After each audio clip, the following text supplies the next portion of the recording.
வணக்கம். ஓம் விக்னேஸ்வராய நமக. குலதெய்வமான ஸ்ரீ பொன்னம்பல சுவாமி, ஸ்ரீ பொன்முத்து கற்பன சுவாமி, அங்காள பரமேஸ்வரி, பாப்பாத்தி அம்மன் துணையுடன் இந்த நாள் இனிய நாளாக அமைய அனைவரின் அவரவர் குலதெய்வம் காத்து அருள் பாலித்து பிரம்மாண்ட வெற்றி கொடுக்க வணங்குகின்றேன். இன்று பிறந்த நாள் மற்றும் திருநாள் காணும் அனைத்து சொந்தங்களுக்கும் என்னுடைய நல்வாழ்த்துக்கள். அனைவருக்கும் வணக்கம்.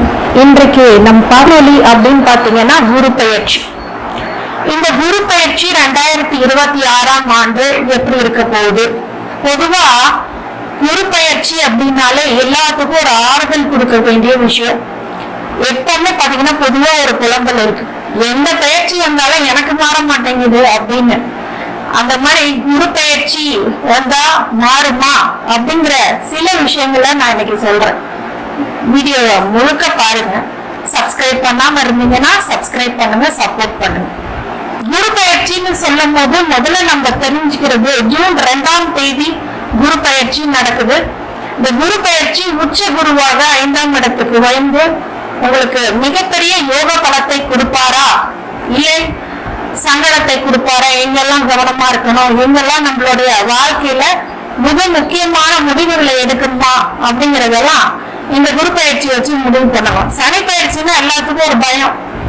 என்னன்னா இந்த சனி என்ன பண்ணுவாரு, நம்ம கஷ்டத்தை கொடுத்துருவாரா, நம்ம மேல வரும் முடியுமா? இந்த சனி பயிற்சி வந்தனாலே பயம் எல்லாத்துக்குமே பொதுமக்களுக்கு இருக்கும். ஆனா குரு பயிற்சி வந்தா எல்லாத்துக்கும் ஒரு சந்தோஷம் இருக்கு, குரு வந்து காப்பாத்திடுவாரு, அதான் உண்மை. ஆனாலும் குரு பயிற்சி எல்லாத்துக்கும் நல்லது பண்ணுமா, சனி பயிற்சி எல்லாத்துக்கும் கெடுதல் பண்ணுமானா கிடையாது. குரு பயிற்சினா ஒரு சில பேருக்கு நன்மைகள் செய்யும், ஒரு சில பேருக்கு சில பாதகங்களை செய்யும். சனி பயிற்சி இருந்தாலும் அப்படிதான், சில பேருக்கு ராஜயோகத்தை கொடுக்கும், சில பேருக்கு பிரச்சனையை கொடுக்கும். அப்ப இந்த குரு பயிற்சி உச்ச குருவாக 12 ஆண்டுக்கு ஒரு முறை வரும்போது உச்சத்தை தொடக்கூடிய ஒரு நிலையை உருவாக்குவார் அப்படிங்கிறது தான் உண்மையான விஷயம். தங்க நகைகள்லாம் இப்ப ஆபரண தங்கம் வாங்கவே முடியல, இனிமேனாவது வாங்க முடியுமா அப்படின்னு கேட்டீங்கன்னா, இந்த உச்ச குரு உள்ள வரும்போது இன்னும் மென்மேலும் நகை விலை அப்படிங்கிறது உயர்வை உச்சகட்டத்தை தொடும். இது உண்மையான விஷயம். அடுத்த வருஷத்துக்குள்ள குரு பெயர்ச்சி, இந்த உச்ச குரு வந்து அடுத்த வருடம் வரைக்கும் இருக்கும். 2027க்குள்ள 2 லட்சம் ரூபாய் வரலன்னா அது கண்டிப்பா வந்துடும். ஏன்னா உச்ச குரு உள்ள வரும்போது கண்டிப்பா வரும். அதனால சிறுக சிறுக அந்த குருவோடைய திருவருளால், குருவோடைய திருவருள் அப்படின்னா அது தங்கத்துக்கு இருக்கு. ஒரு சின்ன சின்ன வெள்ளியை வாங்கி அப்புறம் தங்கத்தை வாங்குங்க, அதுவும் உங்களுக்கு சேவிங்ஸா இருக்கும், உங்க வாழ்க்கைக்கு அது முக்கியமானதா இருக்கும்னு சொல்லி அந்த குரு அருளும் கிடைக்கும். குருக்கு ரொம்ப பிடிச்சது தங்க நகைகள், தங்க விஷயங்கள். அந்த தங்கம் ஒரு போட்டு தங்கனாலும் நம்ம வீட்டுல வச்சுக்கணும், இல்ல அணிய பெண்கள் வந்து தங்கத்தை அணியணும். அப்படிப்பட்ட அந்த உச்ச குரு உள்ள வராரு அப்படின்னா, அந்த பொதுவா குரு வந்தாலே நல்லது பண்ணுவாரு. உச்ச குரு உள்ள வந்தா மிகப்பெரிய கௌரவம், பட்ட பதவி சில பேருக்கு கொடுக்கும். நிறைய பேருக்கு இந்த குரு பயிற்சி பெரிய மைனஸ் எல்லாம் இல்ல, பிளஸ் தான். அதனால உச்ச குரு உள்ள வந்தாருன்னா நிறைய பிரச்சனைகள் சார்ட் அவுட் ஆகும், நிறைய பேருக்கு திருமணம் ஆகும், இந்த மாதிரி நல்ல விஷயங்கள்லாம் நடக்கும். உயரிய கௌரவப்பட்ட பதவி கிடைக்கும். நிறைய பேருக்கு அது இந்த காலகட்டங்கள்ல கண்டிப்பா கிடைக்கும். இந்த குரு பயிற்சி ஜூன் 2க்கு மேல் அந்த பக்கத்துல இருக்க சிவன் ஆலயங்களுக்கு சென்று வழிபடும் போது குருவோடைய திருவருள் கிடைக்கும்.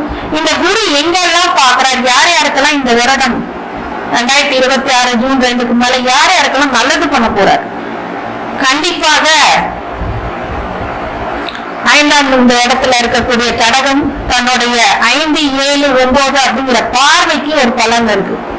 குரு இருக்கிற இடத்தை விட பார்க்கிற பார்வைக்கு பலன் அதிகம். பொதுவாவே குரு வந்து பாத்தீங்கன்னா இருக்கிற இடத்துல ஒரு பலனை விட பார்க்கிற பார்வைக்கு பலன் அதிகம். பலன் அதிகம்னா தோஷம் இருக்கும், நிவர்த்தியாகும், புண்ணியங்கள் சேரும்.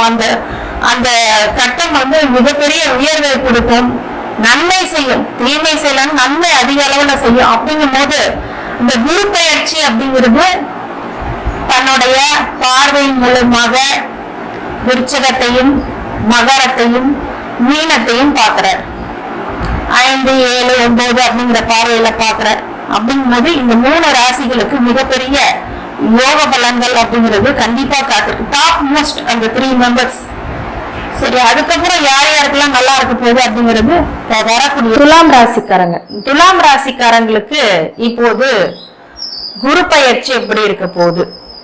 நிறைய பேரு இந்த 40 வயசுக்கு மேல இருக்கிறவங்க, 45 வயசுக்கு மேல இருக்கிறவங்களுக்கு எல்லாம் சனி திசை நடந்துட்டு இருக்கு. சில பேருக்கு சனி திசை யோகத்தை கொடுக்காம லக்னத்தை பொறுத்துதான் யோகத்தை கொடுக்கும்.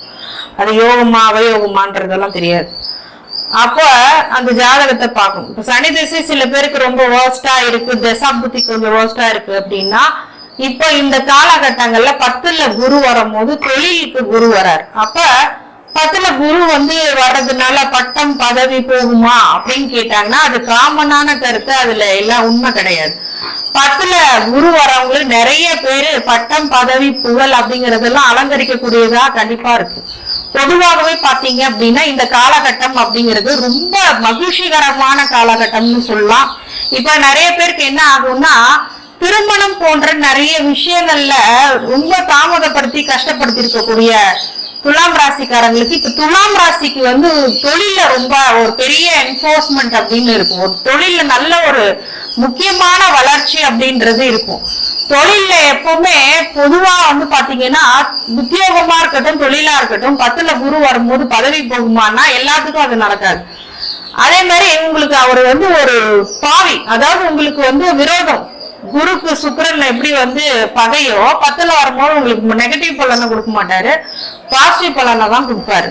10ல குரு வரும்போது பட்டம் பதவி புகழ் அலங்கரிக்க தான் போகுது. இன்னொன்னு ஒரு விஷயம் என்ன அப்படின்னா, உத்தியோகத்துக்கு நிறைய பேருக்கு இப்ப ப்ரமோஷன், இன்கிரிமெண்ட், இன்சென்டிவ்ஸ் எல்லாம் வரும். சரி, அப்ப தொழில் எப்படி இருக்கும்? தொழில் கண்டிப்பா சூப்பரா இருக்கும். எப்படி தொழில் நடத்துவீங்க அப்படின்னு கேட்டீங்கன்னா, பொதுவா தொழில் பாத்தீங்கன்னா குரோத் கண்டிஷனுக்கு வரும். இப்ப ஸ்டார்ட் அப்ல இருக்கீங்க, பிசினஸ்னா குரோ ஆகும். நல்லாவே நீங்க கண் கூட பார்க்கலாம். 10ல ஜீவஸ்தானத்துக்கு வரும்போது உங்களை ஜீவனம் பண்ண கொடுக்கும். நிறைய பணங்களை எப்படி பிசினஸ் பண்ண ஸ்டார்ட் பண்ணீங்களோ அந்த ஸ்டார்ட் பண்ற விஷயத்துல ரொம்ப கவனமா எல்லாத்தையும் கொண்டு போகணும். அப்ப அந்த இடத்துல உங்களுக்கு எக்ஸ்ட்ரா ரெஸ்பான்சிபிலிட்டிஸும் வரும் துலாம் ராசிக்காரங்களுக்கு. அந்த 10ஆம் இடத்துல குரு வரும்போது உங்களுக்கு பட்டம் பதவி புகழ் மட்டும் இல்ல, கௌரவ பட்டமும் சில பேருக்கு வரும். அதே மாதிரி 10ல குரு வர்றது அப்படிங்கிறது ரொம்ப நல்ல விஷயமா அப்படின்னு கேட்டீங்கன்னா கண்டிப்பா நல்ல விஷயத்த நிறைய பண்ணும்.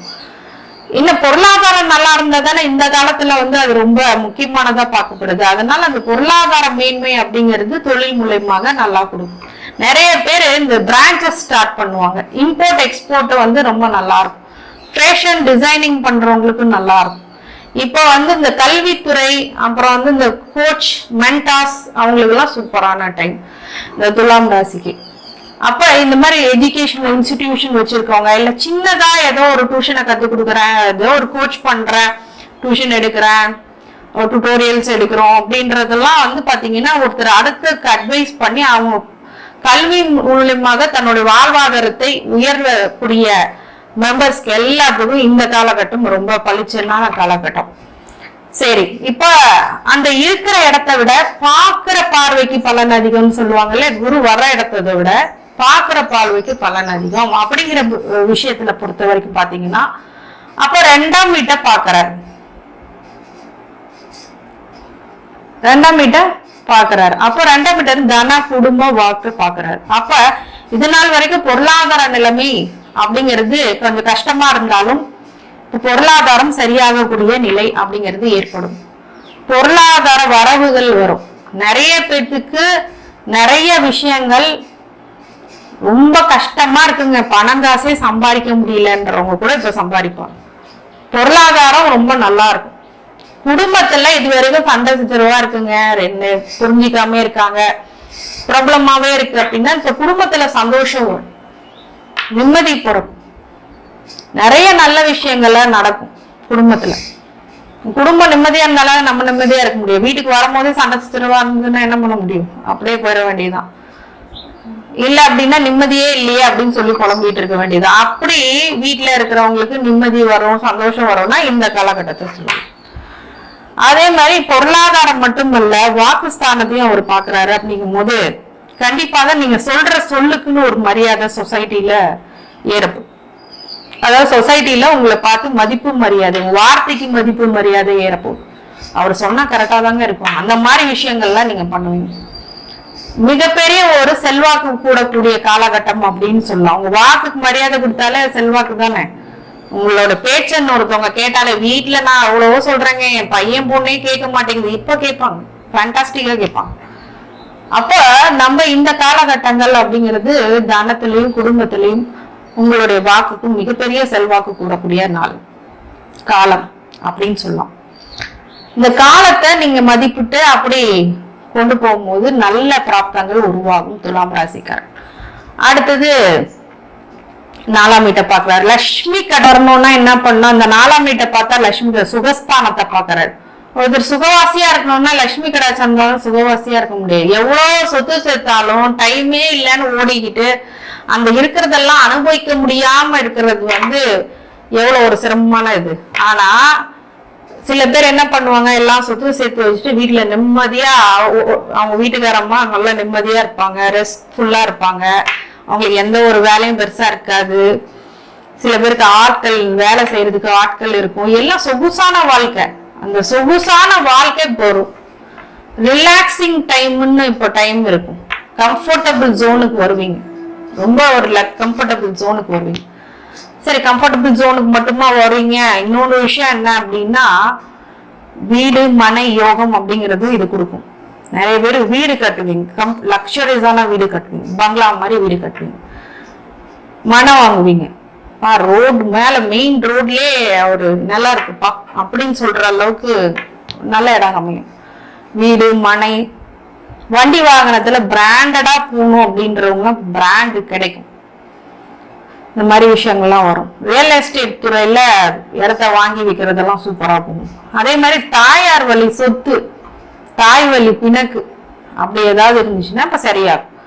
தாயார் வழி சொந்தங்கள்ல இருக்கக்கூடிய பிணக்குகள் சொத்துக்கள் எல்லாம் சரியாகும். பிரச்சனைகள்லாம் வம்பு வழக்கு ஏதாவது இருந்தா கூட இப்ப ஃபேவரா உங்களுக்கு முடியும். நிம்மதியா உட்கார்ந்து சூப்பரான டைம்னா அது நிம்மதினா எல்லாத்துக்கும் சந்தோஷம் இருக்கக்கூடாது. ஆனா நிம்மதியா இருந்தா போதும்னு நினைப்போம் சில பேர். இப்ப சந்தோஷமும் நிம்மதி ரெண்டும் ஒரு சேர வந்துச்சுன்னா அந்த 4ஆம் இடத்தை பார்க்கும் போது அதுதான் பண்ணுவார். சரி, இப்ப அடுத்தது 6ஆம் வீட்டை பாக்குறாரு, 9ஆம் பார்வையா. அப்ப ருணுரோக சத்துருஸ்தானத்தை போப்பார். அப்ப நல்ல சாப்பாடு சாப்பிடுவீங்க. இதெல்லாம் பெரிய விஷயங்களா? சாப்பாடு சாப்பிடுறது, ஆரோக்கியமான சாப்பாடு சாப்பிட போறீங்க, நல்ல ஹெல்த்தை பார்த்துக்க போறீங்க. இந்த மாதிரி உங்களோட ஜேர்னி மாறப்போகுது. ஹெல்த் ஜேர்னி அப்படிங்கிறது மாறப்போகுது. இப்ப நோய் வந்தாதான் நான் கரெக்டா சாப்பிடுவேன்னு கிடையாது. இப்பெல்லாம் எல்லாமே நிறைய பேர் ஹெல்த் கான்சியஸ்க்கு வந்துட்டாங்க. அது மாதிரி ஹெல்த் கான்சியஸ் கூடக்கூடிய காலகட்டம். அது நோய் தான் வரணும்னு அவசியம் இல்லை. கால நேரம் வந்தாலும் அதுக்கு தகுந்த மாதிரி நம்ம மாறுவோம். அப்ப இப்ப ஹெல்த் கான்சியஸ், ஆரோக்கியமான உடல்நிலை அப்படிங்கறதெல்லாம் ரொம்ப கவனிப்பீங்க. அடுத்தது சரிங்க, அதெல்லாம் ஓகே. எதிரி இருக்கானே, எனக்கு பெரிய பிரச்சனையே எதிரி தான். எனக்கு நான் என்ன பண்ணாலும் ஏதாவது ஒண்ணு பண்ணி விட்டுறாங்க, ஏதாவது எனக்கு எதுதான் செஞ்சு விட்டுறாங்க, இவங்களால எனக்கு நிம்மதியே இல்லை அப்படின்னு சொல்றவங்களுக்கு இந்த காலகட்டம் உங்களுக்கான காலகட்டம். வழக்குகள் இருந்தாலும் நிவர்த்தி பெறும், வழக்குகள் இருந்தாலும் அது சரியாகும், உங்களுக்கு சாதகமா முடியும்.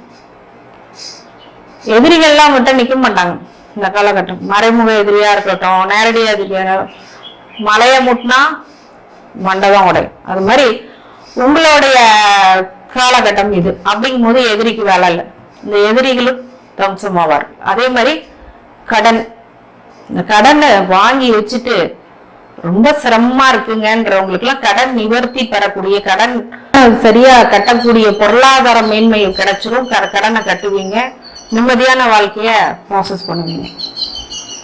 இப்ப இந்த துலாம் ராசிக்காரங்க இந்த பதிவை பார்த்துட்டு உங்களுக்கு யோகமான திசையா அவயோகமான திசையான்னு மட்டும் பார்த்துக்கோங்க. அதுதான் வேலை செய்யும்.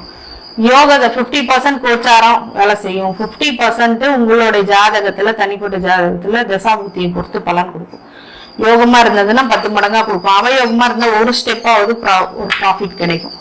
அப்ப எப்படி இருக்குன்னு உங்களோட ஜாதகத்தை கணிச்சு அப்படி கணிக்கணும் அப்படின்னா கீழே இருக்க ஜோதிட ஆலோசனைக்கு இந்த நம்பருக்கு கால் பண்ணுங்க. அந்த துல்லியமான ஒரு பலனை உங்களுக்கு 100% நாங்க கொடுப்போம் கண்டிப்பா. அதே மாதிரி வழிபாடு பரிகாரங்கள் அப்படின்னு சொல்லும் போது துலாம் ராசிக்காரங்களுக்கு இந்த வியாழக்கிழமை 6 to 7 நீங்க வீட்டுல ஒரு நெய் தீபம் ஏத்தி குருவே சரணம் அப்படின்னு சொன்னா கூட கண்டிப்பா உங்களுக்கு நல்ல பலனை கண்டிப்பா கொடுத்துரும். அதே மாதிரி இந்த துலாம் ராசிக்காரங்களுக்கு பொதுவா பாத்தீங்க அப்படின்னா குலதெய்வ வழிபாடு ரொம்ப முக்கியம். இந்த தசாபுத்திகள் தசாநாதனை பொறுத்து ஒரு தெய்வங்களை வழிபடுறதும் நீங்க பாத்துக்கலாம். குலதெய்வ வழிபாட மறக்காதீங்க, குலதெய்வ வழிபாடு பண்ணணும். இந்த துலாம் ராசிக்காரங்களுக்கு அனைத்து ஐஸ்வர்யங்களும் சகல சௌபாகியங்களும் மன நிம்மதியும் ஆரோக்கியத்தையும் கொடுக்க வேண்டும் என்றேன் பெருமான் ஸ்ரீவாரி பெருமாளை வேண்டி வணங்குகின்றேன். நமோ நாராயணா. நன்றி.